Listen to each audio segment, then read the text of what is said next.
اور اب رخ کریں گے ملکی سیاست کا تو گورنر خیبر پختونخوا کی جانب سے صوبائی حکومت کو ساتھ کام کرنے کی پیشکش کے باوجود صوبائی حکومت نے کے پی کے ہاؤس اسلام آباد میں گورنر کی رہائش ختم کر دی۔ کے پی حکومت نے اپنے ہی گورنر کو سندھ ہاؤس میں رہائش کا مشورہ دے دیا۔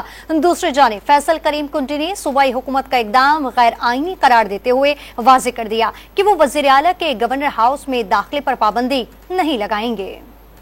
گورنر خیبر پختونخوا فیصل کریم کنڈی کی سیز فائر کی کوششیں کام نہ آئیں۔ کھانے کی دعوت بھی خیبر پختونخوا کے وزیر اعلیٰ علی امین گنڈاپور کو رام نہ کر سکی۔ خیبر پختونخوا میں بڑھتے سیاسی درجہ حرارت کی تپش اسلام آباد کو بھی جھلسانے لگی۔ گورنر فیصل کریم کنڈی کی خیبر پختونخوا ہاؤس اسلام آباد میں رہائش ختم کر دی گئی۔ مشیر اطلاعات خیبر پختونخوا بیرسٹر سیف نے پیغام دیا کہ گورنر فیصل کریم کنڈی دل نہ ہاریں، فی الحال سندھ ہاؤس میں قیام کا بندوبست کریں۔ سندھ ہاؤس میں پی ٹی آئی کے ایم پی ایس کی طرح کے پی ہاؤس میں ان کا داخلہ بند نہیں کریں گے۔ بیرسٹر سیف نے فیصلے کی وجہ ارکان اسمبلی کی رہائش کے مسئلے کو قرار دیا۔ گورنر خیبر پختونخوا فیصل کریم کنڈی نے رہائش ختم کرنے کے اقدام کو غیر آئینی قرار دیا۔ پیغام دیا کہ وہ وزیر اعلیٰ پر گورنر ہاؤس آنے جانے پر پابندی نہیں لگائیں گے۔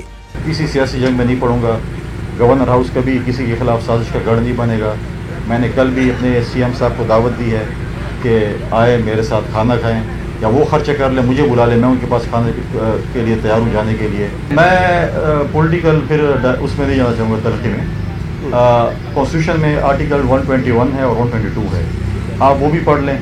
اور میرے خیال میں سب جو لوگ ہیں جو کہ پارلیمنٹ میں رئیس ہوتے ہیں یا بیوروکریسی ہوتی ہے یا سی ایم ہوتے ہیں یا گورنر ہوتے ہیں، وہ کانسٹیٹیوشن کے مطابق چیزیں چلاتے ہیں۔